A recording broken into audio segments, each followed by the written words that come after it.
প্রিয় দর্শক, বিশ্বে কি এরকম কোনো নভেল আছে যে বাটপাড়ির জন্য দেওয়া হয়, প্রতারণার জন্য দেওয়া হয় বা জালিয়াতির জন্য দেওয়া হয়?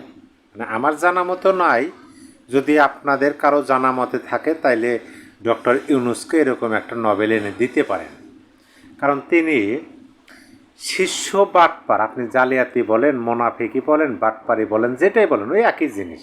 মোনাফেক মানে প্রতারণা, মন্তরে এক বাইরে এক, বাটপার সেটা মানে নিজেদের স্বার্থেই এমন কোনো কাজ না যে তারা করতে পারে না।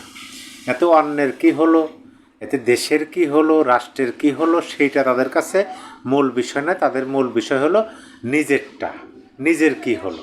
এরকমভাবে দেখেন, আমি আপনাদেরকে আজকে যে নিউজটা শোনাবো, যে নিউজটা জানাবো, সেইটা জানার পরে আপনি আমার চেয়ে আরও বজ্রকণ্ঠে বলতে বাধ্য হবেন যে ডক্টর ইউনূসকে আন্তর্জাতিক মোনাফেকি নোবেল দেওয়া উচিত।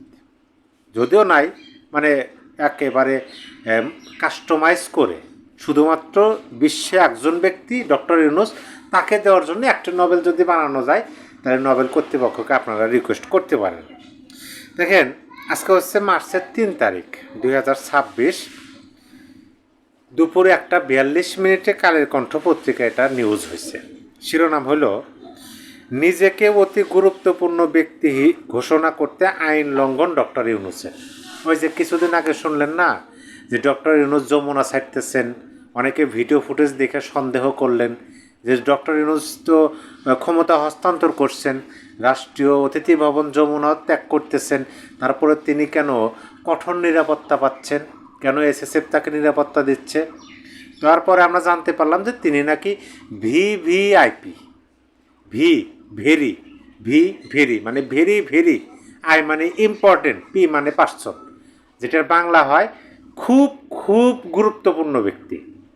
আর এটা তিনি কিভাবে করছেন? হ্যাঁ, এইটা শুধু যদি আইন অনুযায়ী এটা করে থাকতেন তাহলে ঠিক আছে, এটা নিয়ে কোনো কথাই বলতাম না, বাটপাড়ির নোবেল দেওয়ারও কথা বলতাম না। কিন্তু তিনি যেভাবে, যে প্রক্রিয়ায় এই কাজটা করছেন 1 বছরের জন্য, মানে তিনি ক্ষমতা হস্তান্তর যেদিন করবেন, অর্থাৎ 17ই ফেব্রুয়ারি তিনি ক্ষমতা হস্তান্তর করলেন, সেদিন থেকে আগামী 1 বছরের জন্য তিনি খুব খুব গুরুত্বপূর্ণ ব্যক্তি হিসাবে রাষ্ট্রীয় নিরাপত্তা দেওয়ার জন্য তিনি যখন ক্ষমতায় ছিলেন তখন অধ্যাদেশ জারি করছেন।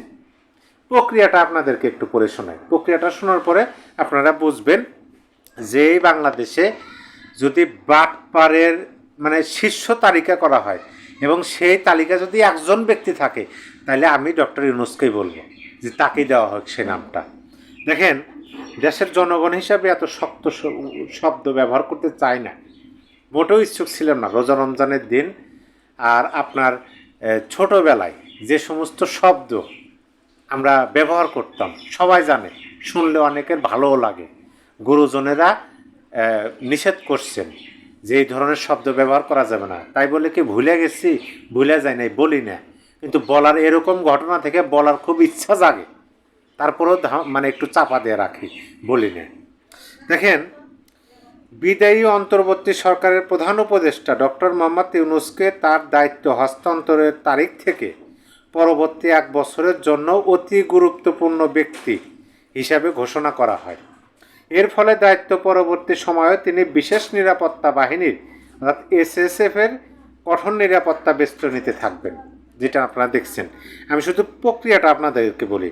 প্রজ্ঞাপন জারির মাধ্যমে করছে সিন্দাবাদের ব্যুরো। প্রজ্ঞাপনে বলা হয়, সরকার বিশেষ নিরাপত্তা বাহিনী আইনের ক্ষমতা বলে অন্তর্বর্তী সরকারের প্রধান উপদেষ্টা অধ্যাপক ডক্টর মোহাম্মদ ইউনূসকে তার দায়িত্ব হস্তান্তরের তারিখ থেকে 1 বছরের জন্য অতি গুরুত্বপূর্ণ ব্যক্তি হিসাবে ঘোষণা করা হয়েছে। নিজেকে অতি গুরুত্বপূর্ণ ব্যক্তি ঘোষণা করতে গিয়ে অসততার আশ্রয় নিয়েছেন ডক্টর মোহাম্মদ ইউনূস। মোহাম্মদ শব্দটা বলারই দরকার নেই, ডক্টর ইউনূস। তিনি নিজেকে অতি গুরুত্বপূর্ণ ব্যক্তি হিসেবে ঘোষণা দেওয়ার জন্য অসততা, তিনি যখন প্রধান উপদেষ্টা ছিলেন, এটাও প্রধান উপদেষ্টা থাকাকালীনই তিনি করছেন। এইটা ব্যতীত অনেকগুলো ঘটনা ঘটছে, অনেকগুলো অসততামূলক কাজ করছেন শুধুমাত্র নিজের স্বার্থে। দেখেন, এখানে বলা আছে কিছুটা। ডক্টর ইউনূস যে অধ্যাদেশটি অতি গোপনীয়তার সঙ্গে করেছেন, মানে খুবই গোপনীয়তার সঙ্গে করছেন, কেউ জানি না। কেউ কি জানে? কোনো মিডিয়া হয়েছে, নিউজ হয়েছে? হয় নাই। যখন যমুনা থেকে বের হলেন, যখন তাকে নিরাপত্তা দেওয়া দেখতেছি আমরা, তখন এটা জানতে পারলাম, তার আগে জানি না, মানে অতি গোপনীয়তার মধ্য দিয়ে করেছেন। তা 2006 সালের 29 অক্টোবর SRO নং 2085 সংশোধন করা। 2006 সালের 29 অক্টোবর SRO নং 285 সংশোধন করছেন তিনি, মানে ওই আইন তিনি রাখেন না, নিজের সুবিধার জন্য সংশোধন। দেখেন কিভাবে করছে।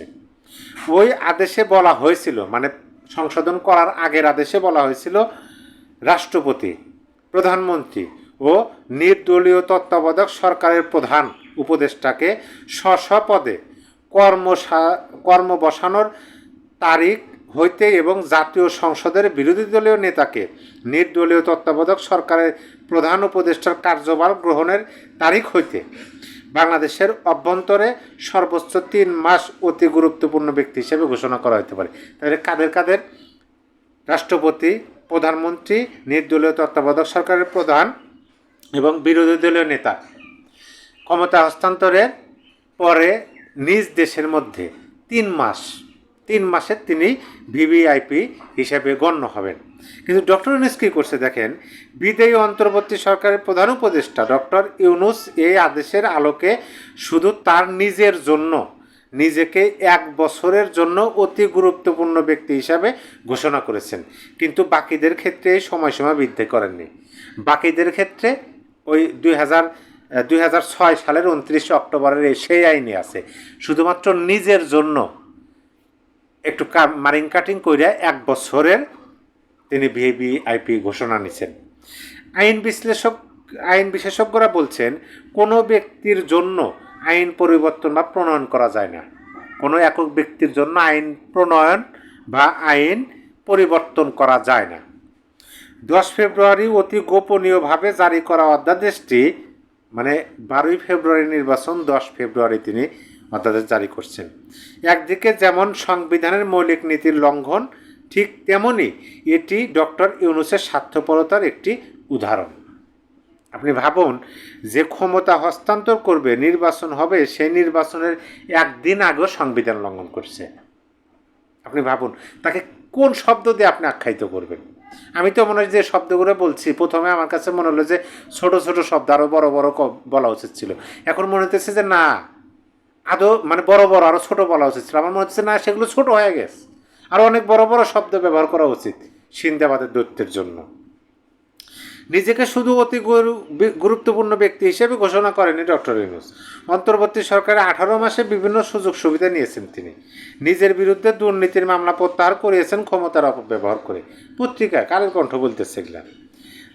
তারা বলছেন, মানে আইন বিশেষজ্ঞরা বলতেছেন, তিনি অর্থাৎ ডক্টর ইউনূস যদি বিদায়ী রাষ্ট্রপতি, প্রধানমন্ত্রী এবং আগের আইনে বর্ণিত সবার জন্য সময় বাড়াতেন, তাহলে এর যৌক্তিকতা কিছুটা হলেও বোঝা যেত, যে সবার জন্যই বাড়াইছে, এটা যৌক্তিকতা আছে। কারণ তারা মপতন্ত্র শুরু করছিল, মপতন্ত্রের জনক তারা। এখন ক্ষমতা হারানোর পরে বা ক্ষমতা ছাড়ার পরে তারা যদি মবের কবলে পড়েন, একটা যৌক্তিকতা দেখাইতে পারত। তিনি যেটা করছেন, এটা কোনো যৌক্তিকতা নাই। কিন্তু শুধু নিজেকে আগামী 1 বছরের জন্য অতি গুরুত্বপূর্ণ ব্যক্তি হিসেবে ঘোষণা কেবল অনৈতিকই নয়, সংবিধানের সুস্পষ্ট লঙ্ঘন। নিজেকে শুধু অতি গুরুত্বপূর্ণ হিসেবে ঘোষণা করেনি ডক্টর ইউনূস, অন্তর্বর্তী, এটা পড়া হয়েছে, সুদ মকুব করেছেন নিজের সব প্রতিষ্ঠানের। ক্ষমতায় বসে নিজের নামে নিজেদের নিয়েছেন বিশ্ববিদ্যালয়, রিক্রুটিং এজেন্সির লাইসেন্স। বিদায়ের আগেও নিজের জন্য রাষ্ট্রীয় সুযোগ সুবিধা নিতে ভোলেননি ডক্টর ইউনূস। তাহলে আপনি বলেন, যে নিউজটা আপনাদেরকে জানালাম, আপনি কি বলবেন? তাকে বাটপার শব্দটা কি বড় হয়ে যাবে তার জন্য? মুনাফিক? তিনি তো বলছিলেন যে বাংলাদেশ আর যাই হোক, মানে তিনি প্রধান উপদেষ্টা থাকাকালীনই বলছিলেন যে বাংলাদেশ আর যাই হোক, যেভাবেই হোক, যেদিকেই হোক, একটা বিষয় বাংলাদেশ খুবই পারদর্শী, চ্যাম্পিয়ন। আপনারা কি জানেন বাংলাদেশ কিসে চ্যাম্পিয়ন? এইভাবে কিন্তু বলছিলেন। তারপরে নিজেই বললেন যে বাংলাদেশ জালিয়াতিতে চ্যাম্পিয়ন, আর এর জন্য নাকি বিভিন্ন দেশ আমাদের ভিসা, আমাদের পাসপোর্ট গ্রহণ করতেছে না। এই কথাটা বলছিলেন না? আমরা তখনই বলছিলাম যে তিনি নিজের দেশকে, নিজে ক্ষমতায় থাকাকালীন তার নেতৃত্বের সময় সারা বিশ্বের বুকে আমাদের দেশকে জালিয়াতির চ্যাম্পিয়ন হিসেবে ঘোষণা করে গেলেন। কিন্তু তিনি নিজে তো এটা বলেন নাই। আমরা খুব ভালোভাবেই জানি যে এই জালিয়াতি যে চ্যাম্পিয়নের জনক তিনি হচ্ছেন জালিয়াতির জনক, বাটপারের জনক, মততন্ত্রের জনক, সকল কিছুর জনক। অনেক শব্দ সামনে ফুটে আসছে, কিন্তু রোজা রমজানের দিন প্রকাশ করলাম না। প্রিয় দর্শক, আপনাদের মূল্যবান মতামত অবশ্যই কমেন্ট বক্সে লিখে জানিয়ে দিবেন। একজন ব্যক্তি শুধুমাত্র নিজের স্বার্থের জন্য রাষ্ট্রের সর্বোচ্চ ক্ষমতার চেয়ারে আসীন হওয়ার পরে কি কি কাজ করতে পারে, সারা বিশ্বে যদি কোথাও এমন ব্যক্তি খুঁজে না পায়, তাহলে বাংলাদেশের বিগত 18 মাসের অন্তর্বর্তী সরকারের প্রধান উপদেষ্টা ডক্টর ইউনূসের দিকে তাকালেই স্পষ্টভাবে দেখতে পারবেন মুনাফিকি কাকে বলে, জালিয়াতি কাকে বলে, বাটপারি কাকে বলে। শুধু নিজের জন্য করছে। একটা সময় আমি বলছিলাম, এই যে ছাত্ররা 2024 সালে এই কথাগুলো বলছিলাম, আমার এই চ্যানেলই আছে, শেষের দিকের ভিডিওগুলো, মানে একেবারে পুরাতন ভিডিওগুলোর মধ্যে খুঁজে আপনারা দেখতে পারেন যে এই যে ছাত্ররা এখন হম্পদম্প দেখাইতেছে, এই ছাত্রদেরও একটা সময় ডক্টর ইউনূস ফাঁকি দেবে, শুভঙ্করের ফাঁকি। এখন তো দেখতেছি শুধু ছাত্র করে ফাঁকি দেয় নাই, নিজের উপদেষ্টা পরিষদেরও সদস্যদেরও ফাঁকি দিচ্ছে ডক্টর ইউনূস। অনেক কথা বলা যায়, ভিডিওর লেন্থ বাড়াতে চাই না। আপনার মূল্যবান মতামত অবশ্যই কমেন্ট বক্সে লিখে জানিয়ে দিতে পারেন। সবাই ভালো থাকবেন। আল্লাহ হাফেজ।